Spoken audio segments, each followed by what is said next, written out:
6 March 2025 આ કપાસ ઉભો છો તમે જોઈ શકો છો. ઉતારનો વિકાસ વધારે થાય છે. પછી અને ઝીંડું નાનો આવે પણ વિનાટ બહુ સારું થાય છે. ઓકે. અને હળો આવતો નથી. હસોડો હસોડો 98 સુધીમાં એક થોડાનો ડાઘ નથી આવ્યો. અને પૂંભરું મોટું અને પૂંભું મોટું થાય છે અને વજન વાળો થાય છે. વજન હા. ઓકે. હવે આ વર્ષે વરસાદ ખૂબ પડ્યા તો અહીંયા સામે આ સહનશીલ વેરાયટી કેવી? પૂરેપૂરી એમાં કોઈ જાતની કમી ના નહીં. એવું? બીજી વેરાયટી હુકાણી કે પાણી લાગી ગયા આને કોઈ વસ્તુ લાગી નથી. પાણી લાગ્યું નથી કઈ આને. અને બહુ સરસ વેરાયટી. વજનમાં કેવું લાગે છે? વજનમાં હારા મારું તો જ અત્યારે 25 મણ તો ઉતરી ગયું હોય ને.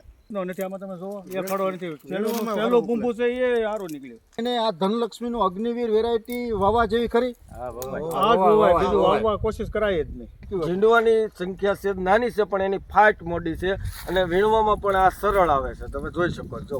આ વીણવામાં તમે એને હાથ ડાળો તો આ વીણાઈ જાય છે.